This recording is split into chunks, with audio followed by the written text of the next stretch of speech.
Good? He's going in. Good evening. Good evening. Good evening. Welcome to Edible Education 101, our 7th year. How about that? As you know, this is a very popular cross-campus, cross-community, undergraduate, graduate, open to the public class, and it's being live streamed around the world right now. So we're thrilled that you're here in person. This class is really made possible through the generous support of the Haas School of Business, the Center for Responsible Business, our patron Steve Silverstein, the Edible Schoolyard Project, and we're grateful for your interest and engagement in the class as well. My name's Will Rosenzweig. I have the privilege to be your steward again this semester. This is a very unusual and uniquely UC Berkeley class. This is not intended to take the place of your other food-interested classes, your economics or your culinary interests or your public health. This is really a veritable tasting menu of the issues and the thought leaders of the food movement. And we are graced with the presence of many notable people throughout the semester, so thanks for being here. We're going to take attendance after the talk, the guest lectures tonight, so you'll need your iClicker for that. Next week, we'll review the full objectives and expectations and kind of flow of the class and how it'll work. I'm delighted to have a great teaching team this year with Rohini and Nellie and Amanda and Julianne and, of course, Hannah, who we couldn't do this without. They're here to help you if you have any questions. And really, without further ado, it's my great honor to introduce the person whose idea this class was. And that's our very own Alice Waters, a 1964 graduate of this great institution, and really the standard bearer of the food movement, really the original chef activist, if you will. She's a great inspiration and hero of mine, a force of nature. Please welcome Alice Waters.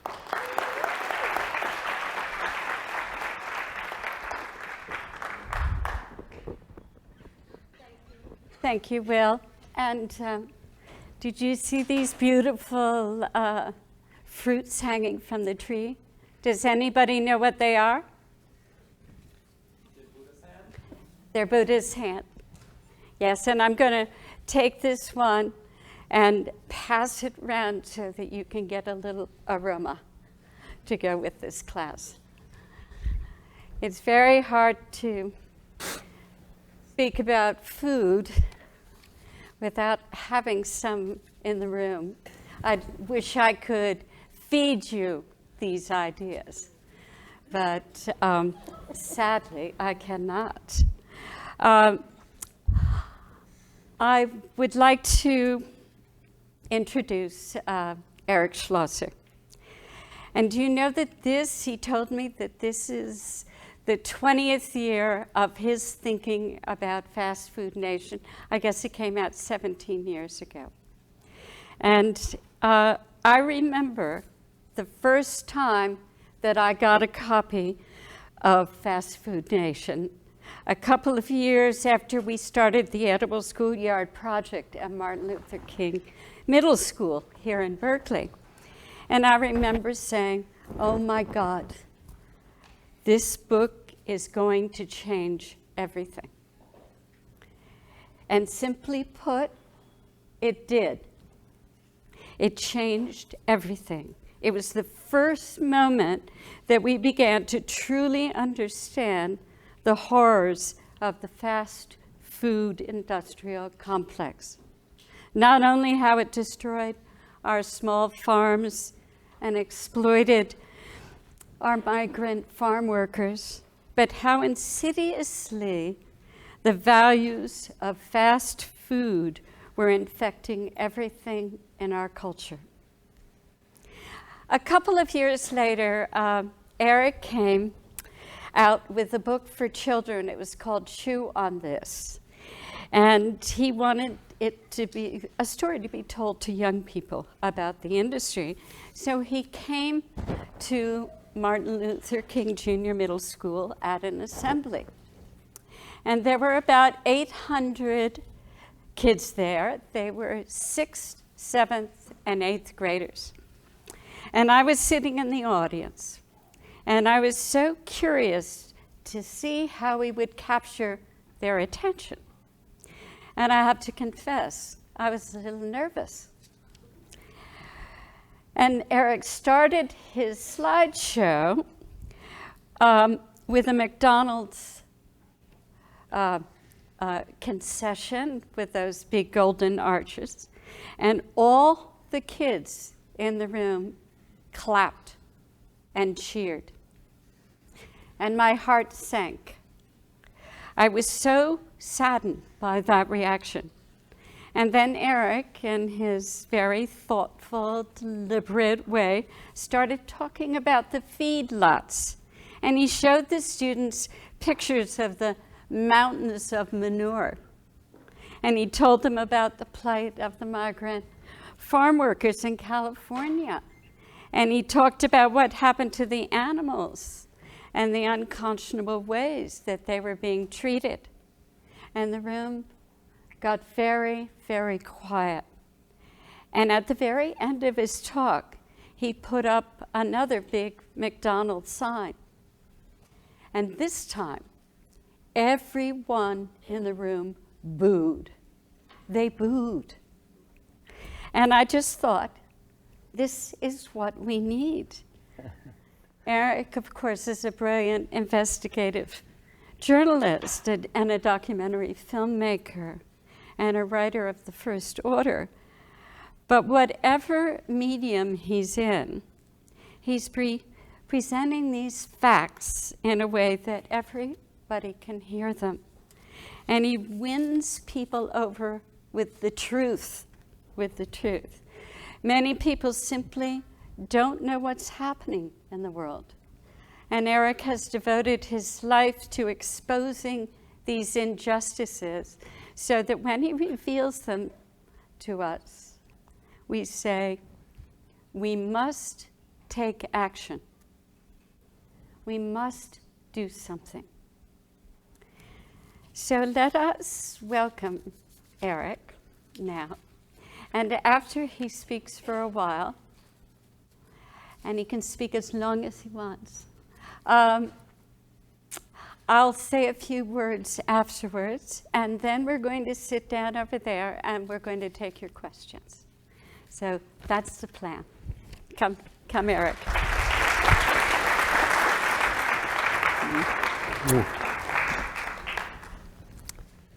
So it is a real honor to be opening up this school year in this class. And as I stand and look out at all of you, I am feeling really old when I think about the fact that many of you were not born when I started work on Fast Food Nation. I'm going to talk a little bit about the origins of this book and why I wrote it and what I found and what's happened in the years since it came out, and what really, really, really upsets me about what hasn't happened in the years that since it's come out. And I'm going to end by suggesting how all of us are connected to this. And I still, to the horror of some people, eat hamburgers and French fries. It remains one of my favorite meals. But even if you are the purest vegan of all, you're connected to this system. All of us are connected, and that means all of us need to do something about it. How did I come to write this book? Well, I never had a traumatic childhood experience with Ronald McDonald. As a matter of fact, I used to bring my kids to McDonald's, and I never really loved the food, and I was always very irritated when they wanted to go there mainly because of the toy. But as somebody on the road a lot, it was someplace that I ate. And then the editor of Rolling Stone in 1997 contacted me and said, are you interested in going behind the counter at fast food restaurants, not literally but figuratively, and showing where this food comes from, how it's made. And they had read an article that I'd written for the Atlantic Monthly. I spent a year following the harvest with migrant farm workers in California, and I wrote a piece about undocumented workers and how they're being exploited, and the poorest workers in America who are farm workers. But I looked at all these complicated issues through something very concrete, which was the strawberry. And every strawberry that you see in a supermarket is picked carefully by hand. And if you want to have a lot of strawberries, you need a lot of hands. And I wrote this at a moment when undocumented workers were being really demonized in the state of California by the governor, Pete Wilson, who at the time was arguing that all these Latinos were parasites who were hurting the state of California. And my article suggested, actually, they're doing one of the most difficult jobs imaginable for a very low wage and propping up the biggest industry in the state, which at the time was agriculture. Anyway, so that's why Rolling Stone wanted me to write about fast food and show where it comes from and its implications in the same way. But I wasn't sure I wanted to take the assignment. And for reasons I've just said, I like hamburgers and French fries. I was going to McDonald's. I didn't write something that was I didn't want to write something that was condescending towards the food that most people eat. I didn't consider myself a gourmand who, looked down on McDonald's. And I wasn't really sure what the story was because I didn't really know anything about where fast food came from. And I said I'd think about it. And then I did what I normally do when I start out any project, is I just start reading widely and intensely to see if there's a story there. And I was just amazed. I was amazed at what I was reading because I kept on seeing that the food we eat in this country had been transformed in a really brief period of time, really from the late 60s to the 90s by this industry, and nobody was talking about it, nobody was thinking about it. And one of the reasons nobody was thinking about it or talking about it is the food looked the same.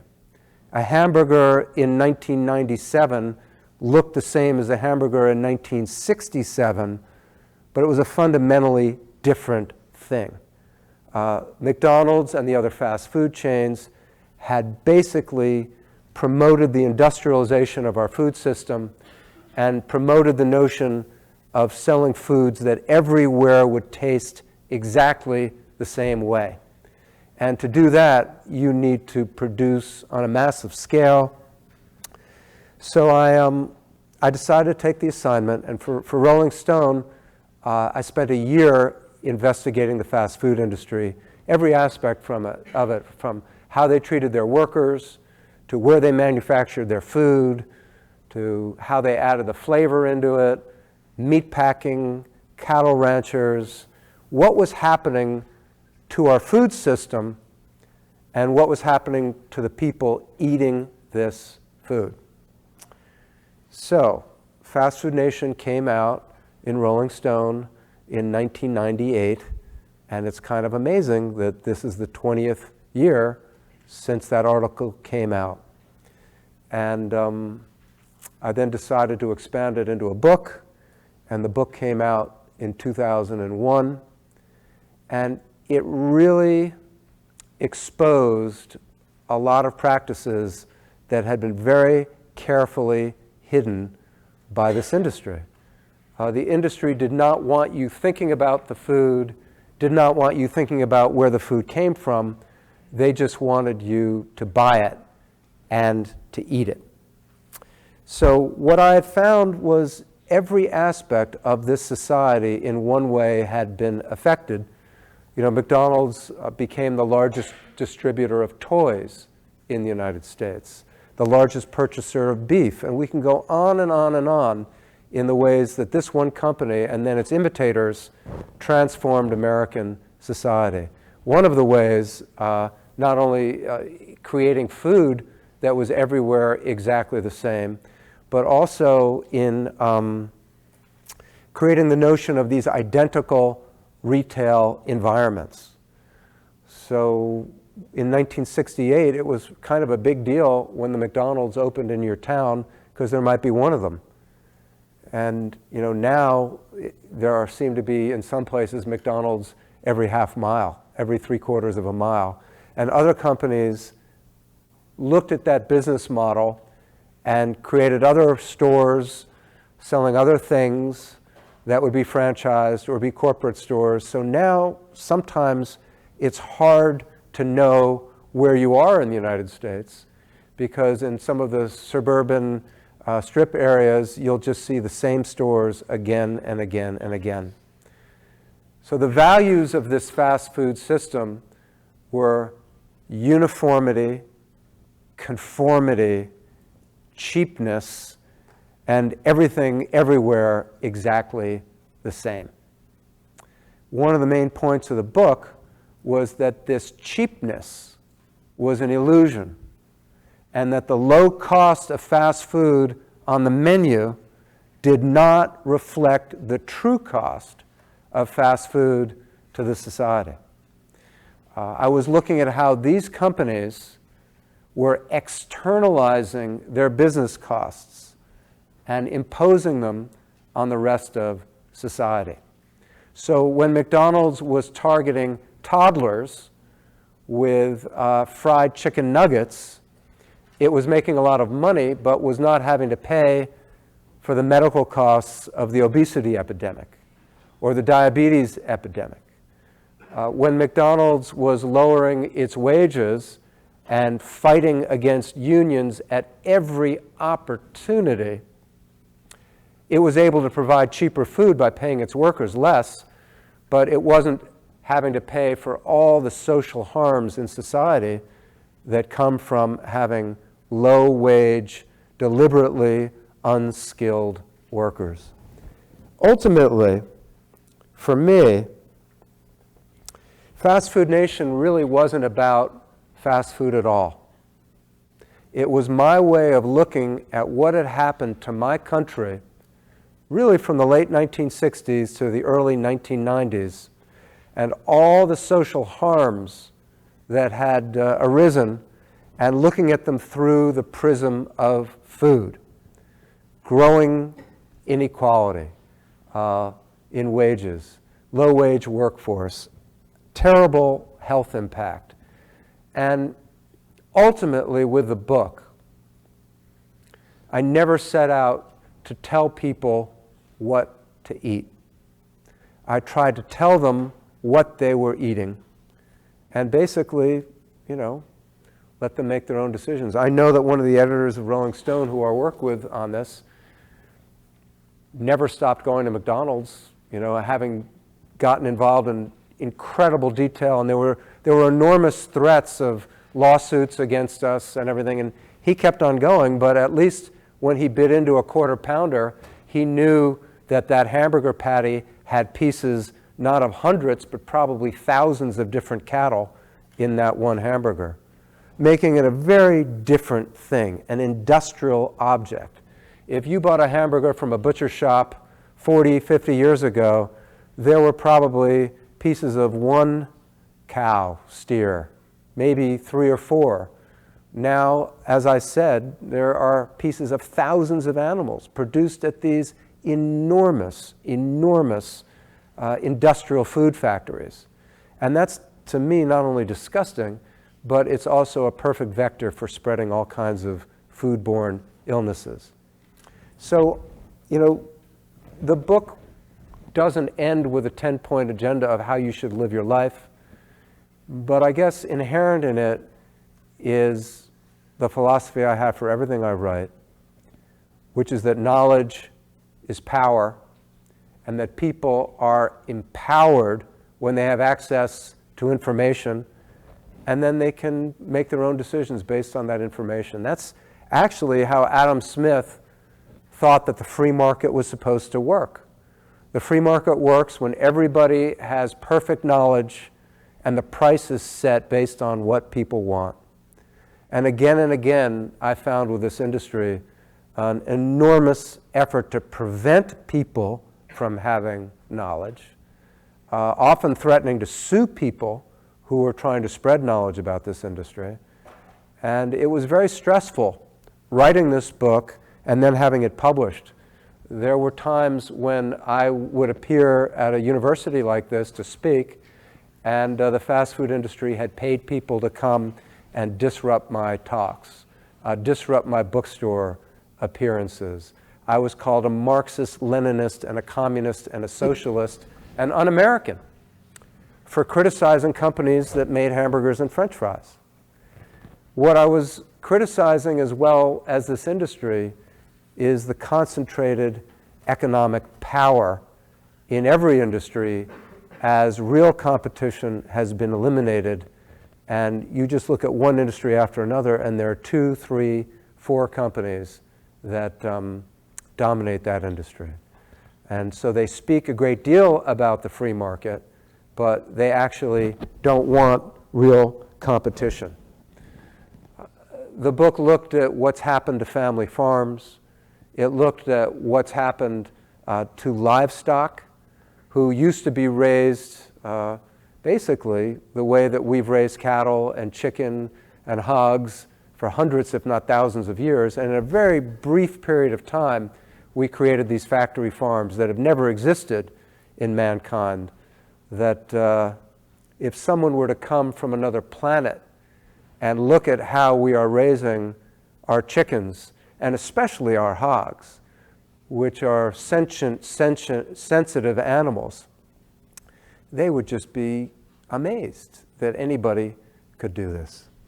Anyway, so this was a strong critique of our food system and what it was doing to the landscape, to workers, to animals, and children.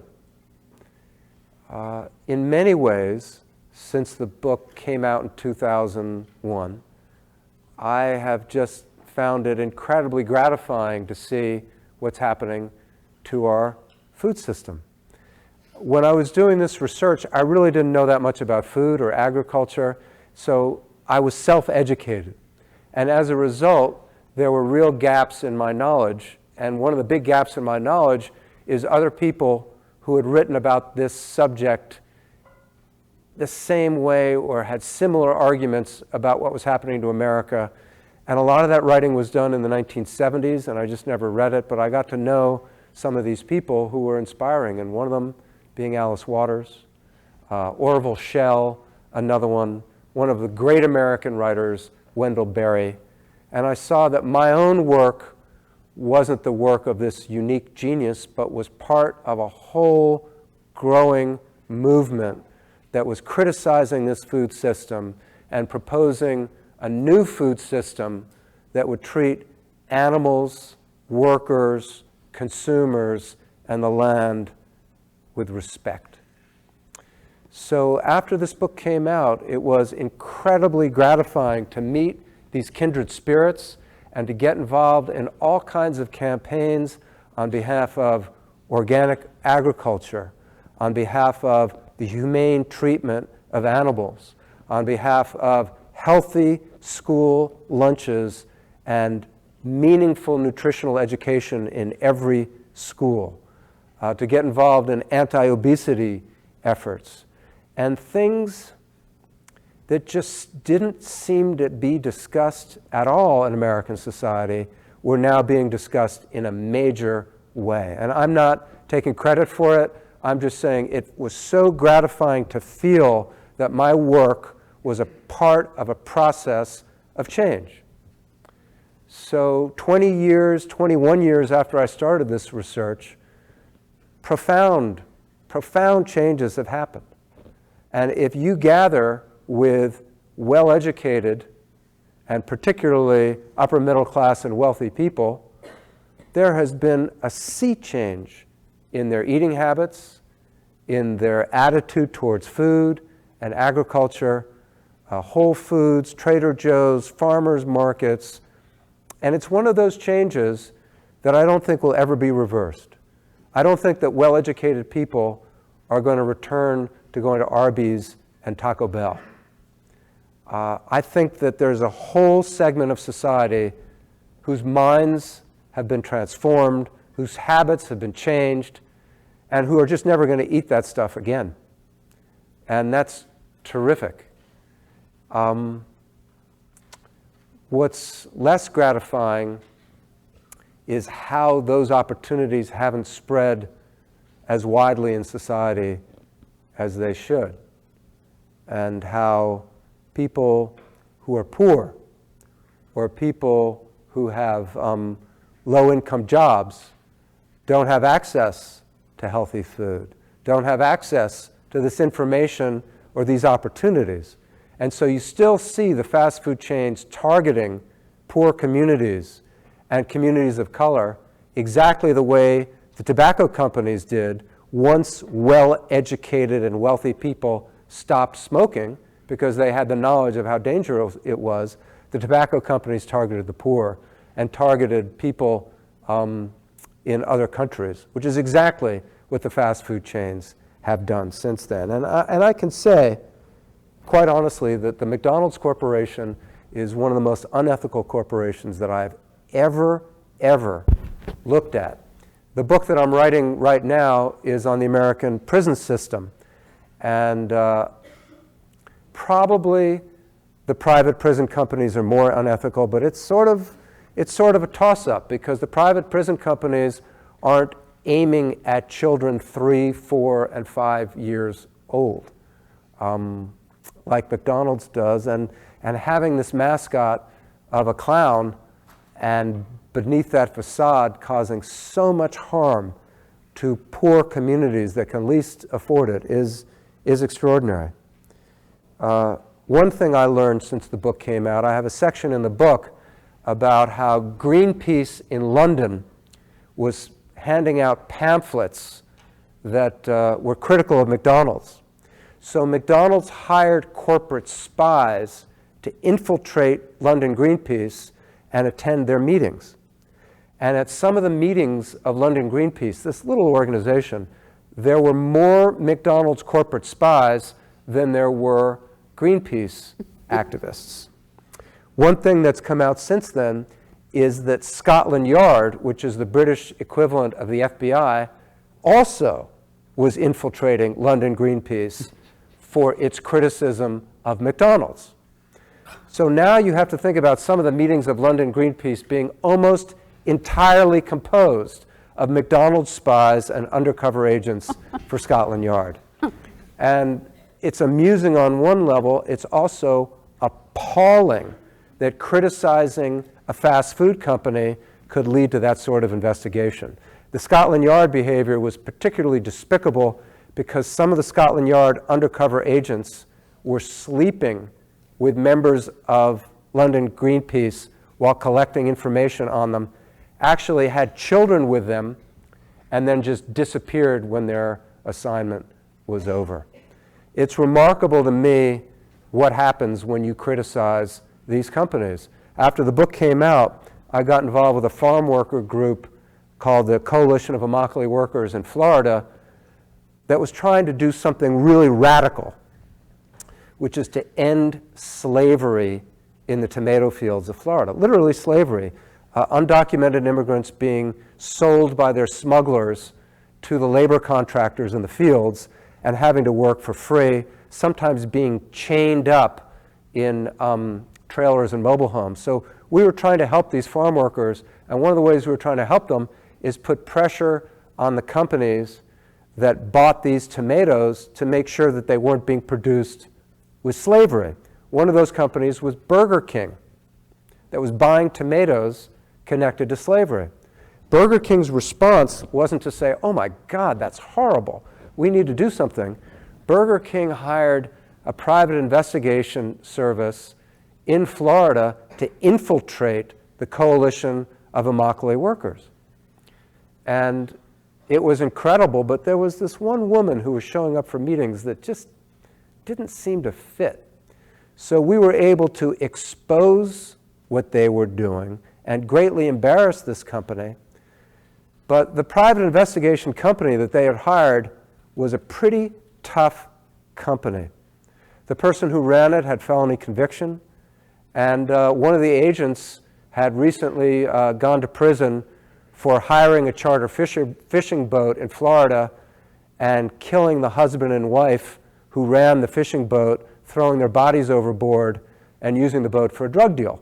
So this is who was being hired by Burger King to infiltrate a student group trying to prevent slavery in the United States. Sort of amazing. When you write a book, and this was my first book, you hope somebody other than your family will read it. And I have no grounds for whining and complaining about what happened with my life or the impact of this book. It's been profoundly gratifying and meaningful to me that anyone even knows the title of a book 20 years later. But there's one part that really upsets me and really profoundly upsets me. So if you read the book Fast Food Nation, and you're under no obligation to do so, you will see that it has been deliberately structured in a certain way. If you look at the structure of the book starts out with a history of the industry, and it's all happy. It's about the Eisenhower era when the first fast food companies started, and it all seemed like a wonderful idea. And gradually the book gets a little darker, and a little darker, and a little darker, and then 3/4 of the way into the book, it reaches to me what to me is the most important part of the book, and the part that affected me most deeply as a person. And it's also why I decided to take my magazine article and turn it into a book. I was in a little slaughterhouse community in Nebraska, and I was in the basement of a house that looked very much like something Norman Rockwell would have painted, this all-American house, and in the basement were living a dozen undocumented workers from Oaxaca, one of the poorest areas of Mexico. And they were doing this incredibly difficult job in the local cattle slaughterhouse. And as I was talking to them, one of them had worked at a strawberry field in California that I'd visited for my strawberry article. And what I realized in this moment was that the worst form of exploitation of the poorest workers in America was being brought into the heartland of the United States. And that's when I thought, I really need to write this book, because people need to know it. And in Fast Food Nation, I write about how meatpacking, to be a meatpacking worker, was one of the highest paid industrial jobs in the United States up until recently. If you were a meatpacking worker, and this sounds unbelievable now, in the late 1960s in America, you had a solidly middle-class life. Your kids could go to college. They might want to even follow you into meatpacking, because meatpacking workers in America were like auto workers in the 1960s, early 1970s, and their wages were, in today's dollar, maybe $40, $50, sometimes even $60 an hour. And how did that happen?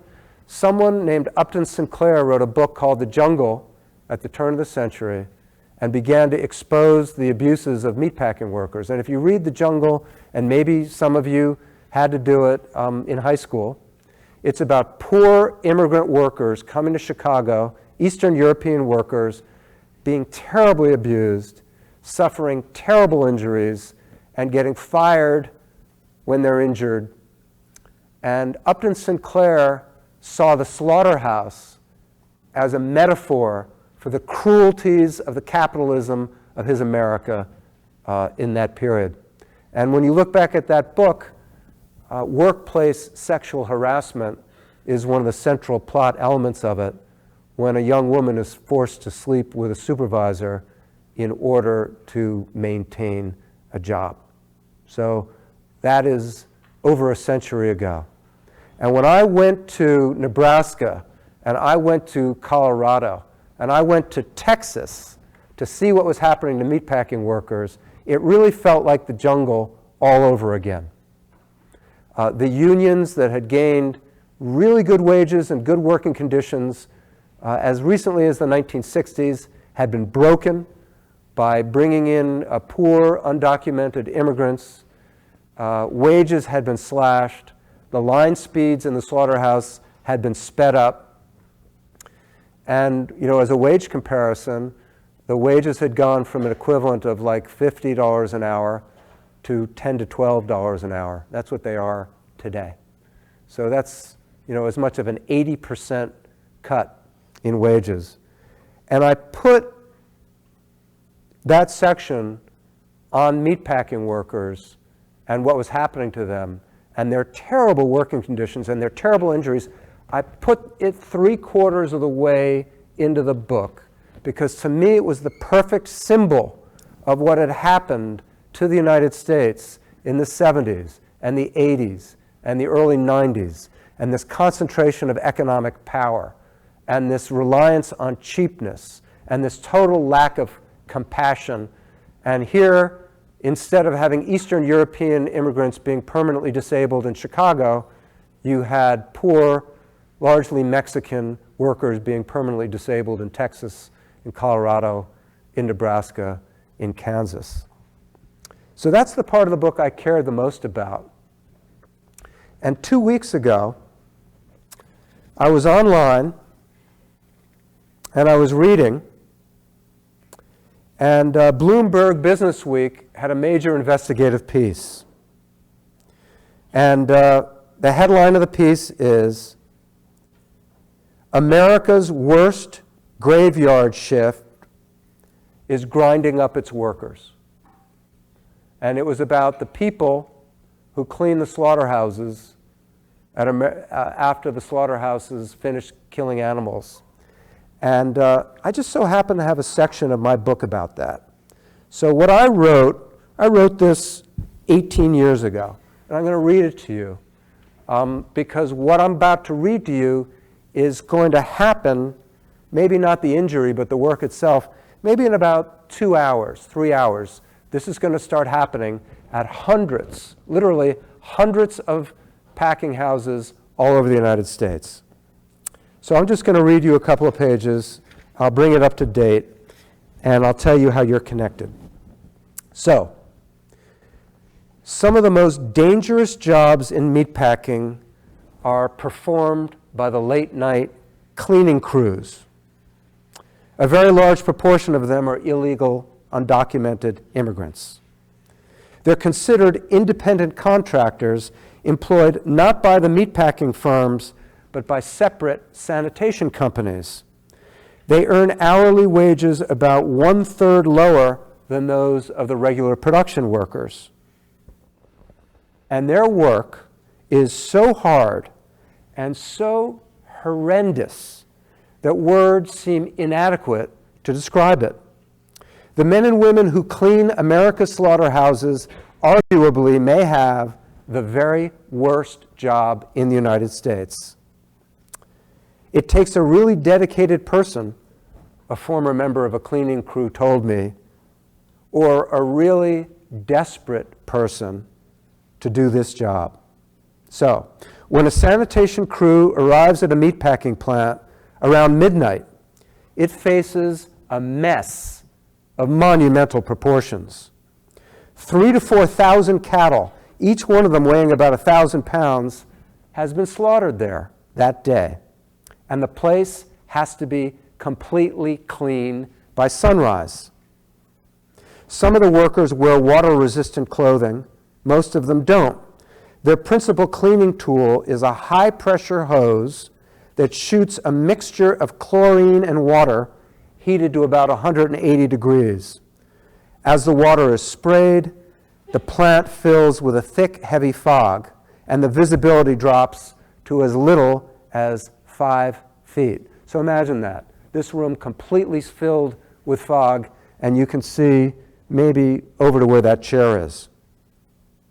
The conveyor belts and the machinery in the plant are running, Workers stand on the belts, spraying them, riding the belts like moving sidewalks as high as 15 feet off the ground. Workers climb ladders with hoses and spray the catwalks.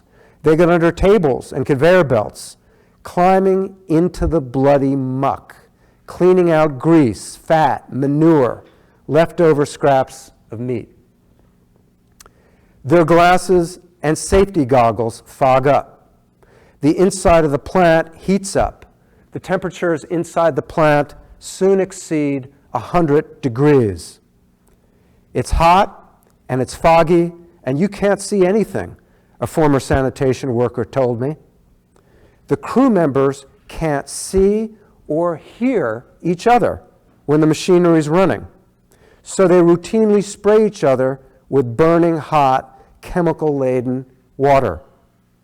They are sickened by the fumes. Jesus, a soft-spoken employee of DCS Sanitation Management Incorporated, the company that IBP, which was the biggest meat packer at the time, the company that IBP uses in many of its plants, told me that every single night on the job he gets terrible headaches. You feel it in your head, he said. You feel it in your stomach like you want to throw up. A friend of his on the cleaning crew vomits whenever they have to clean the rendering area. Other workers tease the young man as he retches. Jesus says that the stench in the rendering area is so powerful that it will not wash off. No matter how much soap you use after a shift, the smell comes home with you. It seeps from your pores. One night while Jesus was cleaning, a coworker forgot to turn off a machine, lost 2 fingers, and went into shock. An ambulance crew came and took him away, and everyone else continued cleaning. He was back at work the following week. If one hand is no good, the supervisor said, use the other. Another sanitation worker lost an arm in a machine. Now he folds towels in the locker room. But the scariest job, according to Jesus, is cleaning the vents on the roof of the slaughterhouse, because the vents become clogged with grease and dried blood. In the winter, when everything gets icy and the winds pick up, Jesus worries a sudden gust will blow him off the roof into the darkness. Although official statistics are not kept, the death rate among slaughterhouse sanitation crews is extraordinarily high. These are the ultimate in disposable workers, undocumented, illiterate, impoverished, untrained. So the nation's very worst job can end in just about the worst way. Sometimes these sanitation workers are literally ground up and reduced to nothing. A brief description of some cleaning crew accidents over the past decade will say more about the work and the danger of it than any set of statistics. At the Montfort plant in Grand Island, Nebraska, Richard Scala was beheaded by a dehiding machine. Carlos Vicente, an employee of T&G Service Company, a 28-year-old Guatemalan who'd been in the United States for 1 week, was pulled into the cogs of a conveyor belt at an XL plant in Fort Morgan, Colorado, and torn apart. Lorenzo Marin Sr., an employee of DCS Sanitation, fell from the top of a skinning machine while cleaning it with a high-pressure hose, hit his head on the concrete floor of an IBP plant in Columbus Junction, Iowa, and died there. Another employee of DCS Sanitation, Salvatore Hernandez Gonzalez, had his head crushed by a pork loin processing machine at an IBP plant in Madison, Nebraska. That same machine had fatally crushed the head of another worker, Ben Barone, just a few years earlier. At a national beef plant in Liberal, Kansas, Homer Stull climbed into a blood collection tank to clean it, a filthy tank 30 feet high. Stall was overcome by hydrogen sulfide fumes. 2 workers climbed into the tank to rescue him, and all 3 of the men were overcome by the fumes and died. 8 years earlier, Henry Wolfe had been overcome by hydrogen sulfide fumes while cleaning the very same tank. Gary Sanders tried to rescue him. Both men died. And the Occupational Safety and Health Administration, OSHA, fined National Beef for its negligence. The fine was $480 for each man's death. So, Bloomberg, 2 weeks ago, wrote about Packer Sanitation Services Incorporated, which has annual revenues of $800 million a year, and told the story of a worker who went under a variety of names because she clearly was undocumented. So I'll just call her Martha. She was working a late shift cleaning a Tyson plant in Holcomb, Kansas. And I think it's really important to mention the names because these are individual human beings, not statistics. So she finished cleaning the conveyor belt at 3:30 in the morning, but she noticed some fat under the side rail. And if there was fat there, it could contaminate the meat. So she was being a diligent worker to get rid of the fat. She reached under the moving conveyor belt, lost her balance, and her left hand got caught in a roller. It pulled her into the machine, breaking her arm. They shut off the machine and they couldn't get her out of it, so they had to dismantle the machine to get her out of it, and she had a severely broken arm with bones sticking out of it.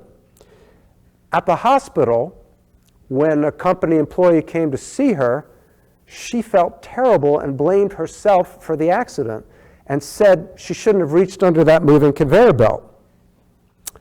So the company agreed with her and fired her for disobeying company rules. Now, people have been reaching under moving conveyor belts all the time. Supervisors never criticized them for doing it. So she got fired immediately, and she filed for workers' comp to get some help with her medical bills. And keep in mind, she was making $200 a week. This is in the year 2011. She had permanent damage to her left arm and her hand, and her claim was denied under workers' comp because it was her fault for reaching underneath the conveyor belt. Again, this is a company that has $800 million a year in revenue. 2 years later, Hugo Abalez Shannon, who's 41 years old, was cleaning a hamburger blender at Interstate Meat Distributors in Clackamas, Oregon.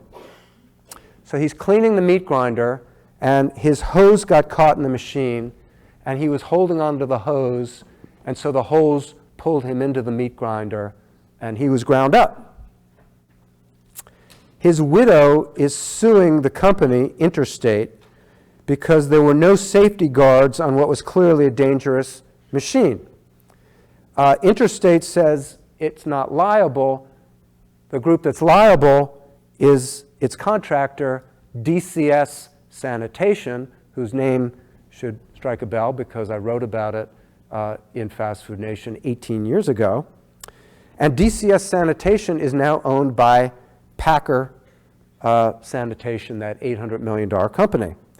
The lawsuit for the death of this worker is still pending, but Oregon OSHA fined DCS Sanitation for this man's death, $6,300, which for a company with annual revenues of $800 million is probably a fraction of a corporate jet going from New York to California.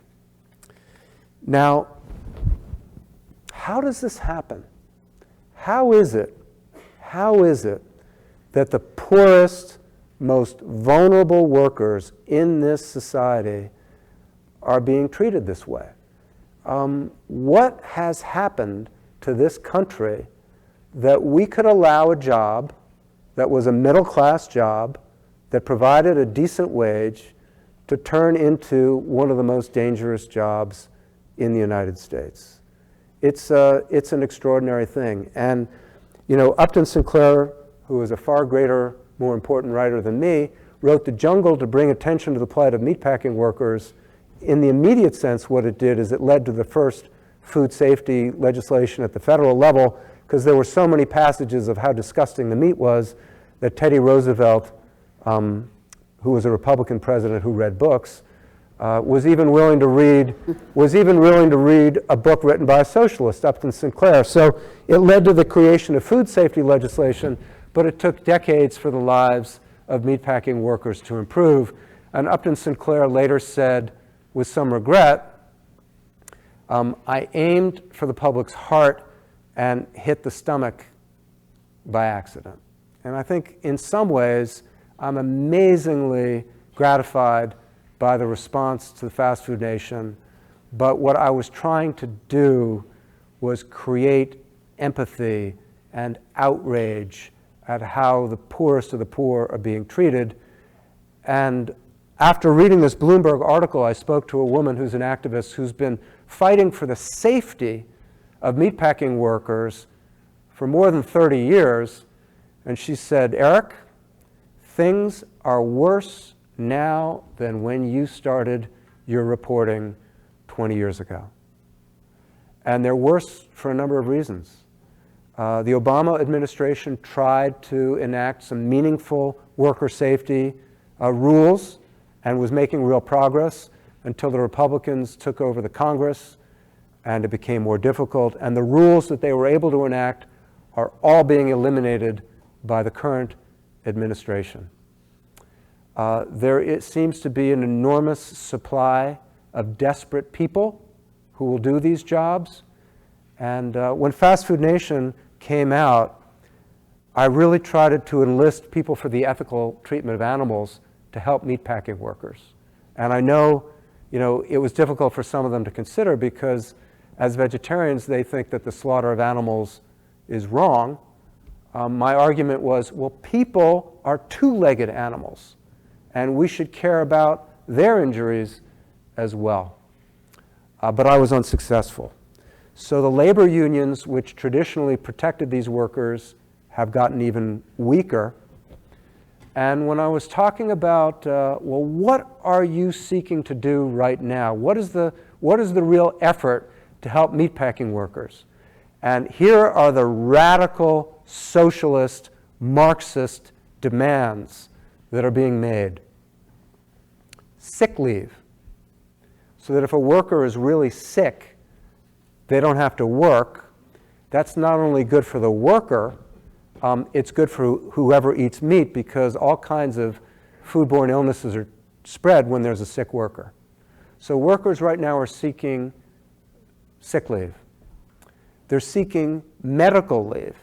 There's enormous pressure when a worker is injured not to see a company doctor, because if they see a company doctor, that injury has to be reported by the company, and there is profound underreporting of injuries in the meatpacking industry. So the statistics, except for the number of deaths, and now they do count amputations.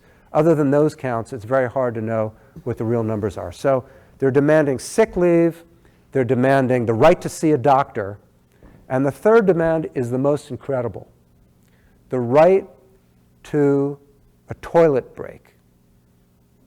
Because the line speeds are so fast and the production demands are so great that many workers, particularly women, are unable to go to the bathroom during their shift. And I'm not making this up.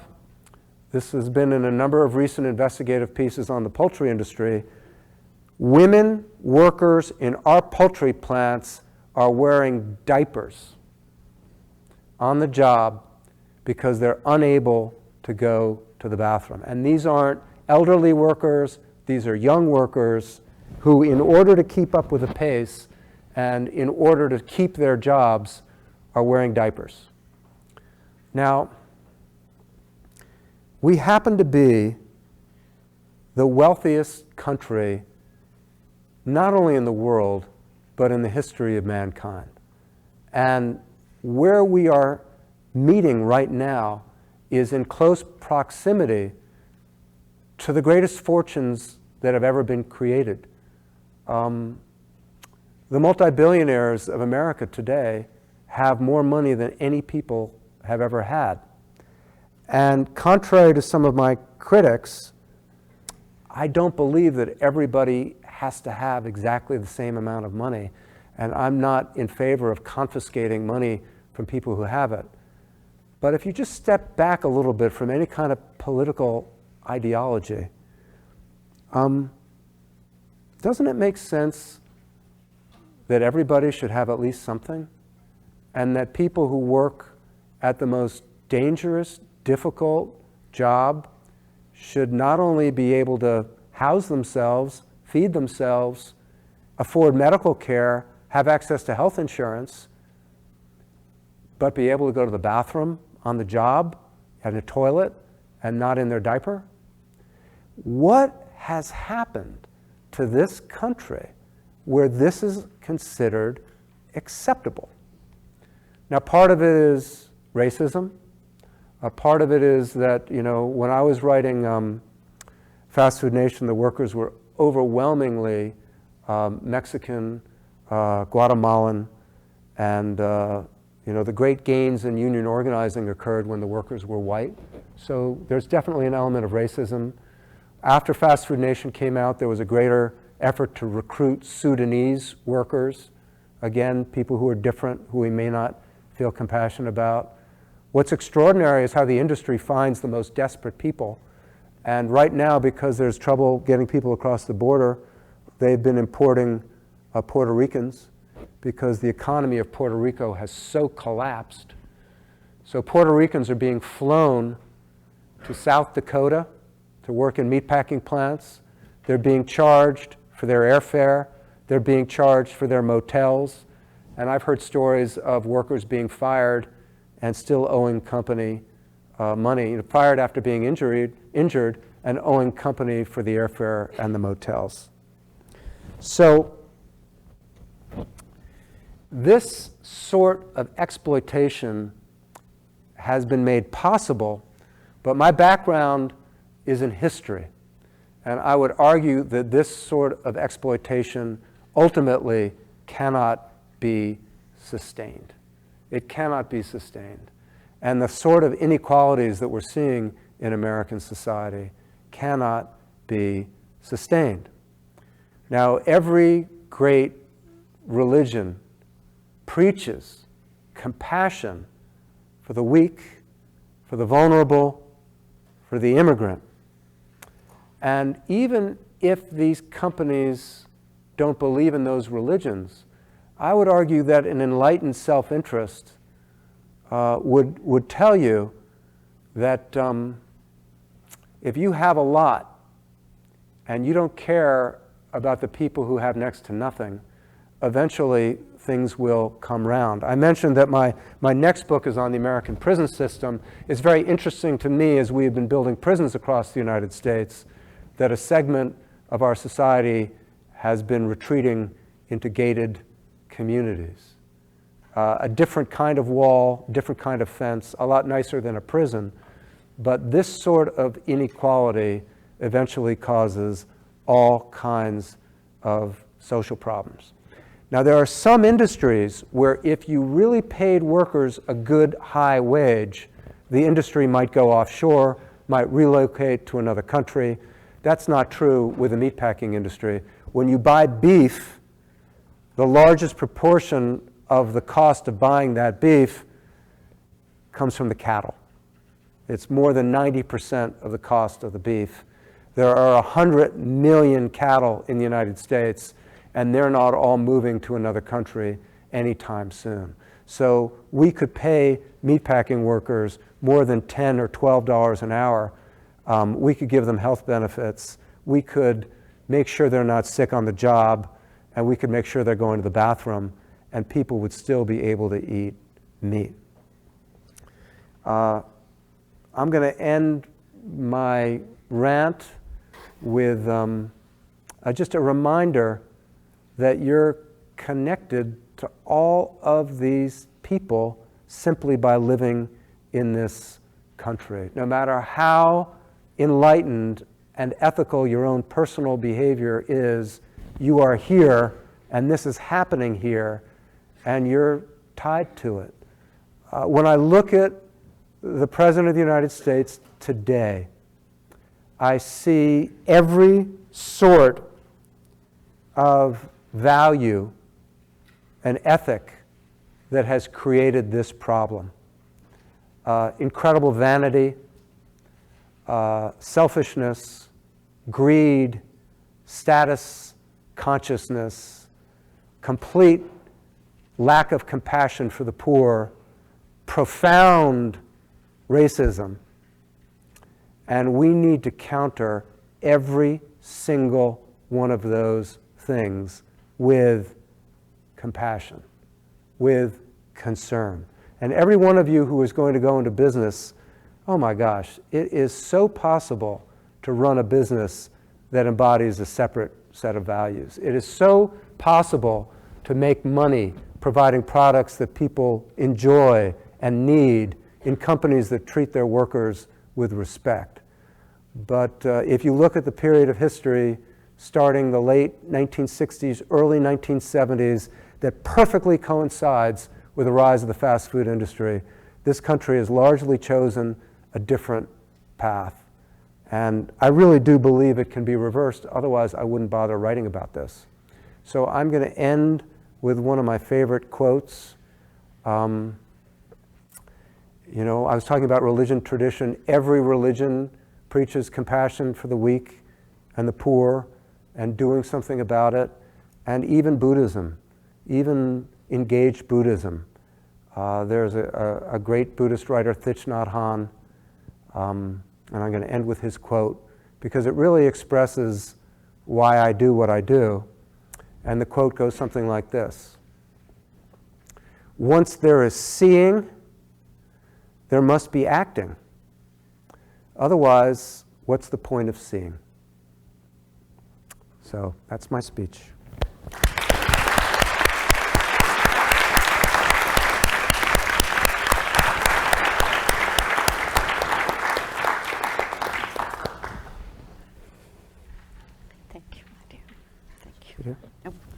I'm gonna Okay. have a Sit few here? words. Yes. Great. Sit there. You know, I always joke with Eric, and I say that it's so important to have him on the same stage with me, because when he gives you the bad news, it makes my good news look so good. So good. So I'm going to give you some good news. This is the 47th year of Chez Panisse. And when we opened in 1971, we started out looking for taste. And we ended up at the doorsteps of the sustainable local farms and the ones that were growing the flavorful old heritage varietals of fruits and vegetables. At first, we were telling the farmers what we wanted to have them plant. And now they're telling us what they want us to cook. Those organic farmers have become our best friends, and they bring the values of the land into the restaurant. We've always believed that the best way to support the people who are taking care of the land for the future is to buy directly from them and give the farmers and the farm workers a fair wage.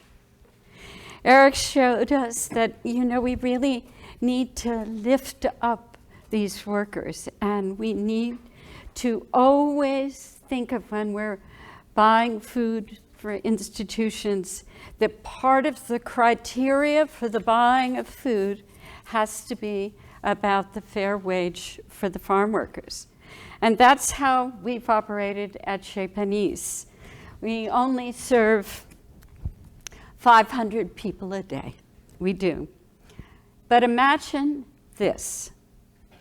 If all of our public schools in the United States purchased their food ethically, it could change agriculture in this country overnight. I call it school-supported agriculture. School-supported agriculture. If you don't buy from those people who have those factories and treat those people the way that they do, and you buy from the people who take care of the land and care, you can change. You can really, really change the world. I do believe this. And would this be a simple task? No, of course not. But we need our institutions and our businesses to be based on a set of human values, grounded, earthbound values like connectedness, equality, patience, beauty, respect, and community, and sustainability, of course.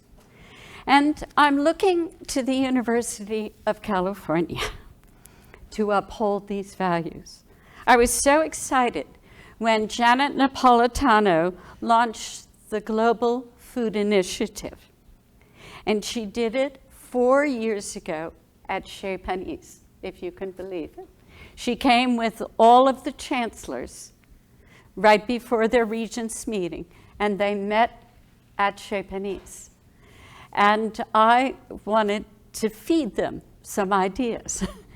And without really any push, Janet stood up and she said that she wanted to integrate food and agriculture into every course at the University of California.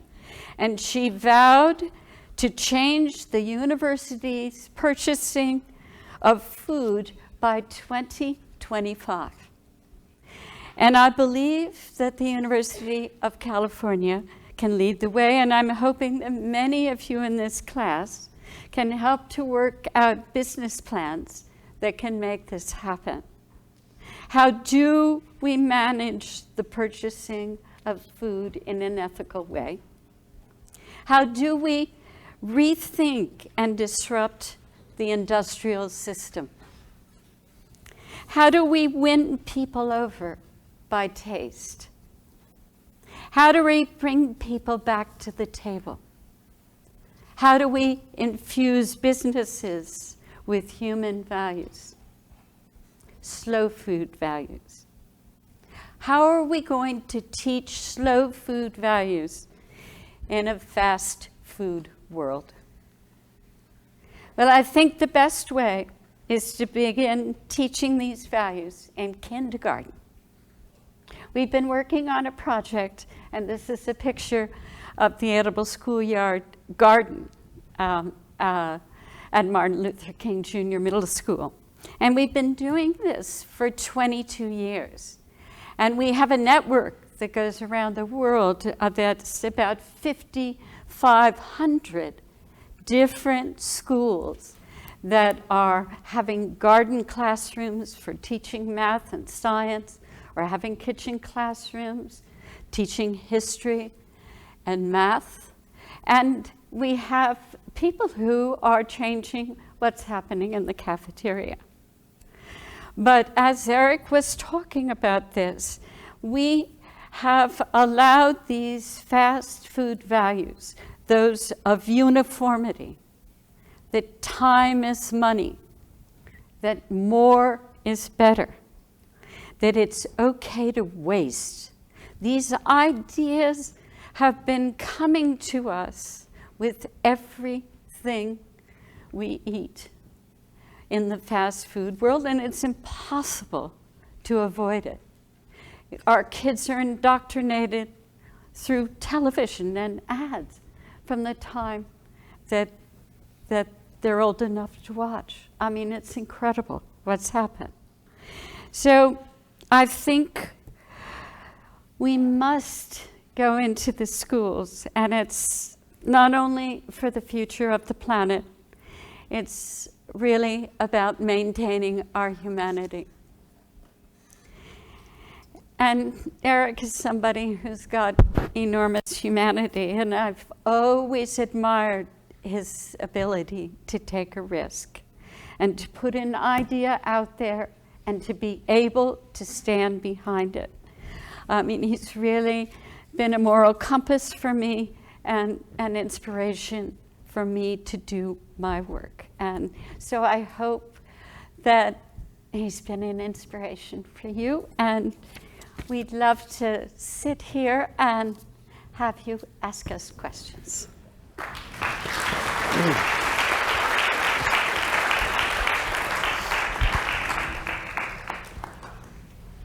You have a question? No. Anybody? Yes.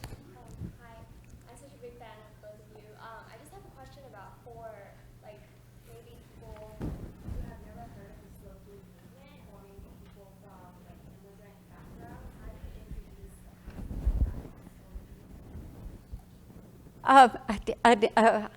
I don't think everybody heard that question, but how do people who come from different immigrant backgrounds understand about the values of slow food, who don't know about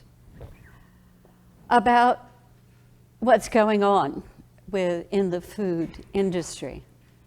And I think that's why I'm really focused on public education. It's our last truly democratic institution. Everybody goes to school. And if we fed all children in school for free, if we fed them food from those farms, if the farmers came into the classroom, which is what happens when there's a direct line between the person who's growing the food and the person who's eating the food and cooking the food, that you're not having a middleman. I mean, it's what's happened at Chez Benisse. We buy directly. And the fast food culture would have us believe that it's harder to do. It's much easier to go online and order. It's much more efficient. It's much less expensive. But in fact, that isn't true. It's a huge pleasure to talk to the farmer. It is a way that we've learned about their work and what is the best thing to buy. And we found out also it didn't cost more because we didn't have a middleman. The thing that costs more for Chez Benisse is that we're making that food into something else. And we're not, it's something more complicated.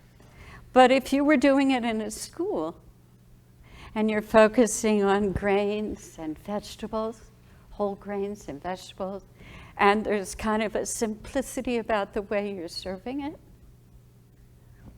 it can be unbelievably affordable. We've discovered that in the Conscious Kitchen, that is doing work in the schools in Richmond, that they can fit their cost into the budget of the USDA by buying directly everything organically and everything brought right to the school. I agree completely that the public school is the ideal place to do it. Traditionally, public schools are where you learn values of citizenship, where people from many different countries come together and don't necessarily lose their cultural identity, but find a common American identity.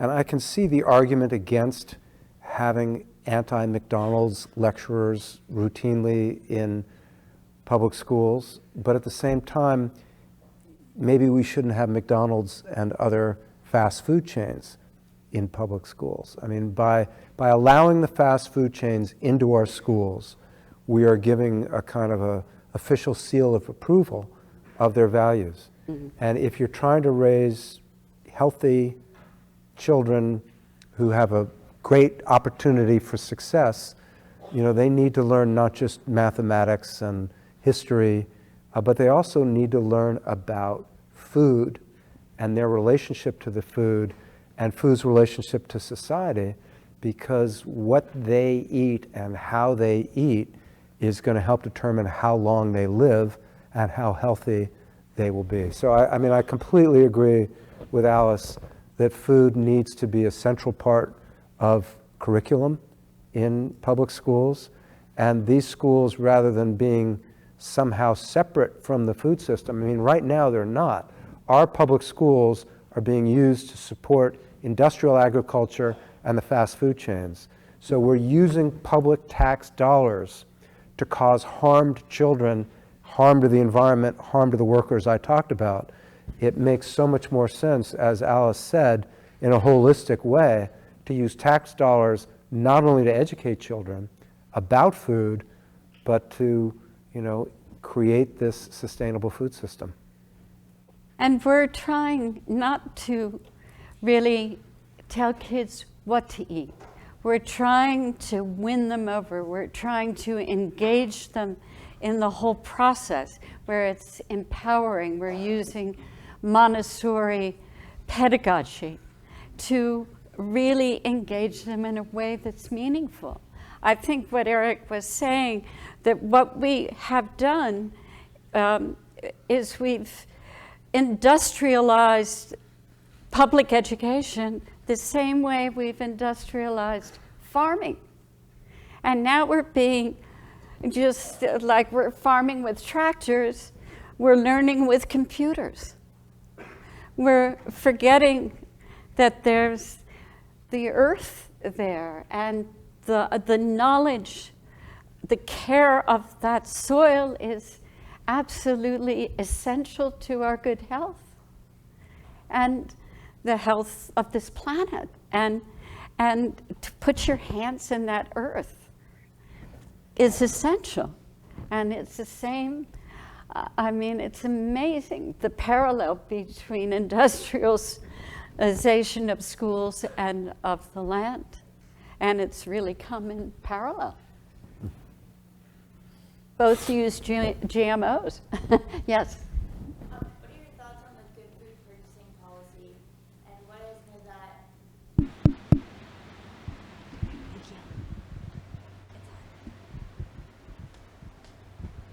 You mean the one that's being done in universities around the country? In like LA and Chicago, in like elementary. I think the more monitoring of what's going on in terms of food purchasing is essential. We need to see what these universities are buying. I was just next door, and awful lot of Coke in there. Coke runs universities. They give the money to buy the buildings if you give them the contract to use their soda.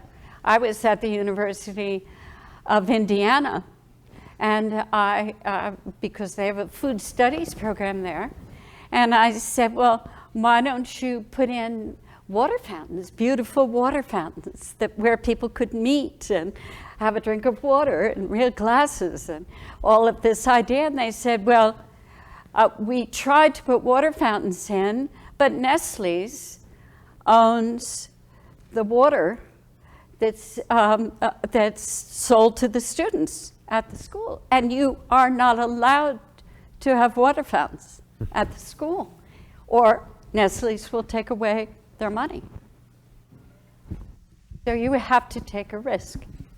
And I guess that's what I'm saying. I'm waiting for just one university to take a risk, to risk the possibility of building a new art center, for instance. it's being supported by one of these big corporations. Just say, we will find other money to build the Arts Center. But when it comes right down to it, it's always about that. So it's really up to all of you to take a stand on that. I should maybe better go way up there. I was wondering if you could talk about what you think is kind of the biggest challenge to bringing better access to organic foods and fresh produce in food deserts. Because obviously, like, starting with some of this young education. Okay. Do you want me to repeat the question? Or? Yeah, I understand the question. What is the biggest obstacle to buying food that's organic? Well, I think one of them is knowing how to cook. Really, because if you know how to cook and you do it on a regular basis, you can use things from one day to the next. Yes, it costs way more to buy an organic chicken. It does. But if you know how to cook, you can make 3 meals out of it. And a beautiful squash that's really nourishing can be simply roasted, and it's incredibly affordable. I mean, just nothing to cook that. So there are a lot of things that we have to learn as a nation. But what better place than here at the university, really? Yeah. So thinking about Amazon's recent acquisition of Whole Foods, Well, how do you think these large corporations, large institutions should take advantage of both their power and resource over our nation to kind of influence this movement or to raise awareness? whoa, a big question about our friend Jeff Bezos, who bought Whole Foods, which, by the way, was never really Whole Foods. Some of it was, but a lot of it wasn't. Well, I had the great opportunity to sit right next to him, like as close to I am to Eric. And we were involved with a table discussion. And I tried to really think about what I wanted to say. But the more that the conversation evolved, I realized that he has a very big ambition. And the more he gets, the better. And the more he owns, the better. And I think right now it sounds like you could buy something in France and have it shipped in by the next day to your house. I mean, I'm sure you have something to say about this. No, I'm very interested to hear what you think, because I don't really know much about what his plans are for Whole Foods or how he's going to change it. I mean, well, I put out... If his aim is to greatly reduce the prices, then he'll put more pressure on the farmers and producers, and I'm just not sure what his plans are. That's what his first plan was, to have Whole Foods not be whole paycheck, which is, of course, the thing. At one point, we used to think of food as precious. We used to spend most of our income on food because we never wasted anything, because we knew how valuable it was. And now, it's just the amount of food that's wasted could feed everybody who's hungry in the world. I mean, it's unbelievable what we throw away. So I think that message of you shouldn't pay so much for food is all the wrong message. I want to pay the farmers the real cost of growing that food. And I know what it takes to pick those beans. I could never do it. It's why I have such a love of farmers. I just couldn't do it. And this is what we need to deeply digest. And I think that once you start going to the farmer's market, buying directly again, and totally in season, you really learn so much once you meet people. It's that interaction. And these big supermarkets are so preventing us from cooking. They have it all made up already for us to buy in a little plastic container. They're asking us to just not know how old the food is. There's no sense of aliveness. We're missing this delicious experience that we could be having every day of our lives. I mean, it's just a pleasure for me to wash lettuce. I know it seems like a crazy thing, but it's every color. It's every striped little leaf in a different shape. And I put them there, and I care for that salad. And I make my dressing, and it's just so gratifying. This is why you want Alice making your meal. But we can really get kids engaged in this beautiful way, and they fall in love instantaneously. I mean, really, it's like they've been separated from a garden, and they go out and they fall on the grass, and they know that that's something really valuable. As I was listening to Alice describe washing the lettuce, firstly, I got hungry. And secondly, it occurred to me this phrase that I heard used in the fast food industry about the food. It's sometimes described as gut fill. Ooh. So that's about as different a thing as possible. And about the low prices, high prices, what has to happen is the price to the farmer has to be large enough so that the farms can be organic and sustainable, and the people who work on them can get a living wage. And that could be done in a variety of different ways. Unfortunately, right now it's being done by having a high cost at the market that makes it difficult to compete often against the industrial food. But if the subsidies are removed from the industrial food, and if there are going to be food subsidies, they're given to people who are producing things in a way that's good for consumers, good for the land, good for workers, good for the animals, then that's how things should be done. But the amount of the billions and billions of dollars that are being given to support doing things the wrong way completely distorts the workings of the market. Up there?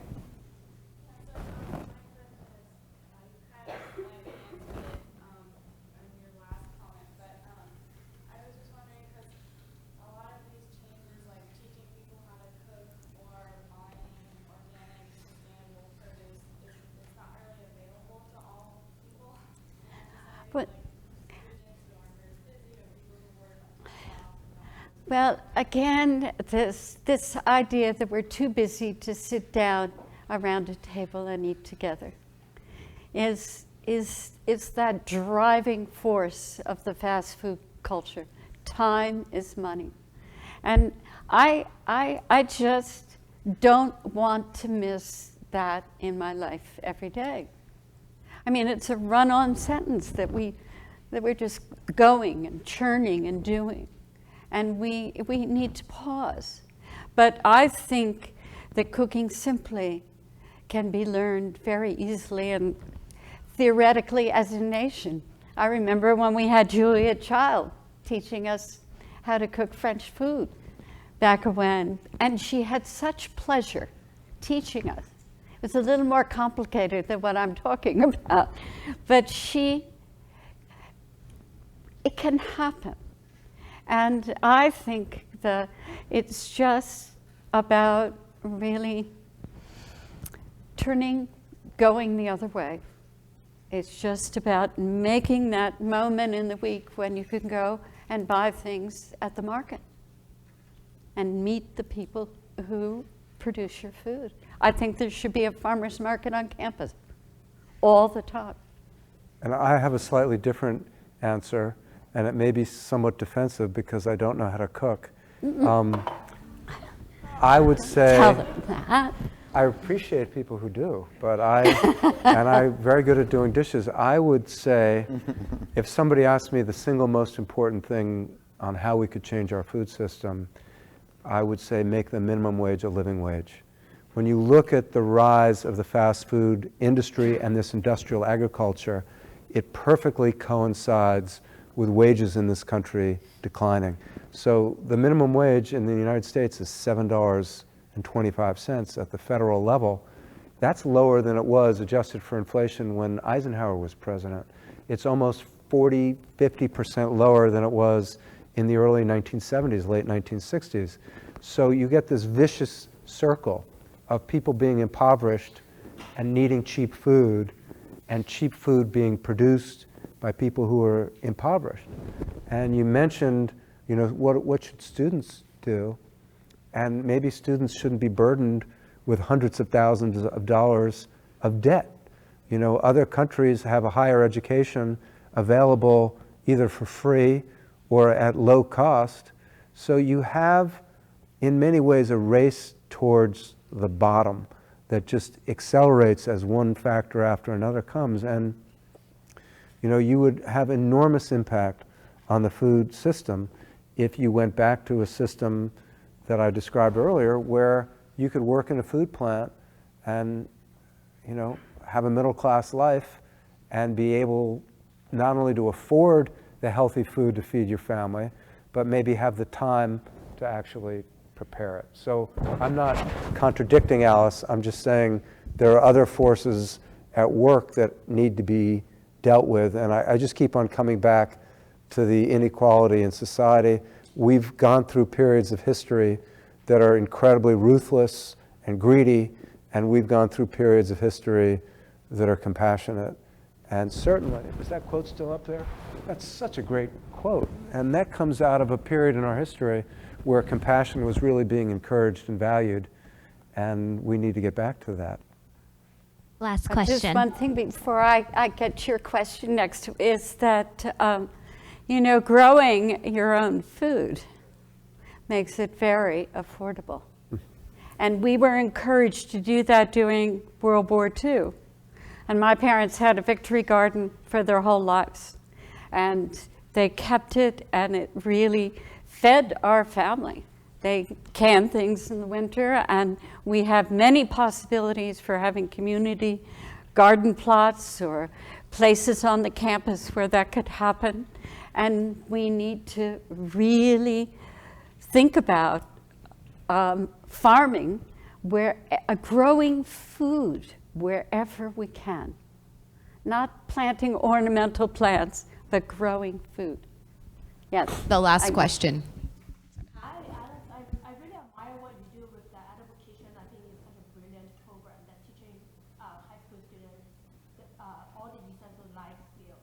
And Eric, I love your journalism, just covering story of untold people, of truth that we really need to learn. I love food, so I just love talking about food, period. I'm also a founder of a local food startup called Yogurt. It's a dairy-free coconut yogurt company. So I actually try to talk to the school district for carrying the yogurt as a non-dairy option for the school. But they told me that I have to get into the pricing of around 15 cents per unit before I can even get competitive with the dairy yogurt. It is virtually impossible. I mean, dairy industry, they have a lot of Subsidies. So I 100% like understand what you're talking about when you say that the system is really just a funnel. You're just affording the bigger yeah. But my question is really, so in Bay Area we have like about $15 minimum wage. Like, so for my company, if I post a job for $15, it's virtually impossible to find anyone who wants to work. You have to find at least between like $15 to get an entry-level worker. If you post like $18, then you get somewhat like maybe 1 year of experience. It's very competitive to say founded in Bay Area. So I was really, it was mind blowing to me to hear that the meat workers are getting so big and the job was so much harder. Yeah. But it seems like a lot of the people that you mentioned, they are also undocumented workers, correct? So then how do we really use this, what we have, like laws, such as minimum wage to address those unemployment, undocumented workers? Like how do we help those groups that we needed them, their help, but yet they're not really protected by neither the union or the law, or they probably can't even get OSHA if they were injured. So how do we, I just don't know, like how can we do that? Well, the Bay Area labor market and real estate prices are uncharacteristic of the United States as a whole. In a broad sense, what you do is you establish wage levels, and they can be differential from state to state, although there should be some federal minimum of exploitation. When the minimum wage was created by Franklin Delano Roosevelt, the thinking behind it was that if you work 40 hours a week, then you should be able to feed yourself and house yourself. And if an industry couldn't pay workers enough to feed themselves and house themselves, then it was an industry we didn't want in the United States. It was basically going to be exploitative. So what you could do in this country is establish a wage that's going to guarantee above poverty, and you establish working conditions that are going to guarantee that people aren't injured. And then there's less emphasis on what the documents they have or they don't have are. There are very few multi-generational American citizens who want to pick strawberries, but strawberries have to be picked. You know, we had a border between Mexico and the United States for, you know, over 100 years that was completely unguarded, that didn't have a wall. And so maybe we think about development in Mexico and economic conditions in the United States without being as focused on legal status and immigration status. But the crucial thing is not what somebody's nationality is or their background. It's what are the wages and the working conditions. And that should be the first emphasis. One of the reasons things are worse in the meatpacking plants now is that since Fast Food Nation was published, there's been a greater emphasis on immigration raids at the meatpacking plants. What that means is that poor people go to work in the morning who have children and don't know whether they're going to see them at the end of the day, or live with an anxiety of that, because when there's a raid at the plant, they get put into detention. They may not be able to pick up their kids at school. And what's interesting is that the corporations which have benefited profoundly from these low-wage workers are barely fined or punished at all. Certainly, none of their executives are put into detention. So all the punishment is towards the weak, and I'm not saying that we should have massive, unlimited, unregulated immigration, but my main concern is on the working conditions and the wages right now in these food plants. And that's what the emphasis should be, rather than demanding papers from people and raiding them and putting them in detention. When I lived in New York City, there was a remarkable amount of undocumented immigration from Fujian province in China. And there were gangs and snakeheads who were bringing in undocumented immigrants from Fujian province. Well, look at the map. And if you can't prevent people from coming by boat and landing on the beaches of Long Island, I just don't know what building a massive wall along our southern border is going to achieve, other than enriching some contractors and helping a demagogue who happens to be President of the United States. Can we thank Eric and Alice for their wisdom? Thank you. Thank you, my dear. It's a treat to have them. Give me just a minute to give you a little bit of direction on how the class is going to work next week. We're going to ask you to review the syllabus and B courses regularly.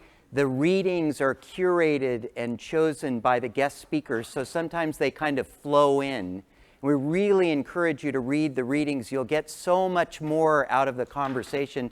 For instance, the 2 readings for tonight, one is an article that Eric wrote that encapsulates a lot of what he talked about tonight, and the other is about how KFC is coming to Ghana and sort of the systemic impacts of that. So please catch up on those readings.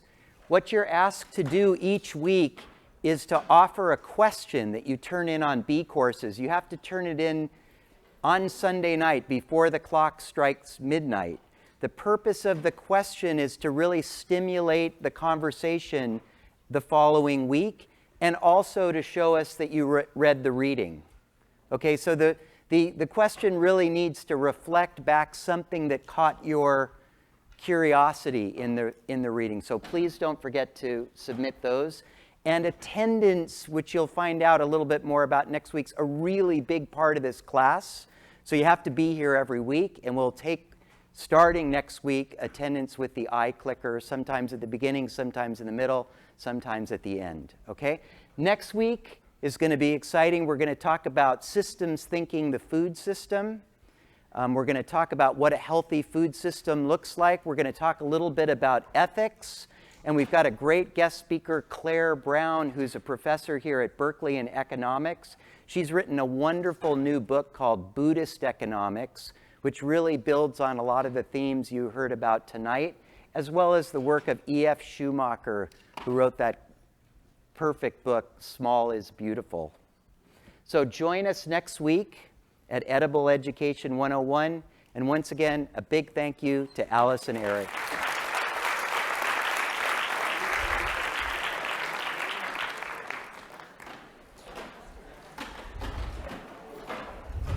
And there is the Buddha's hand.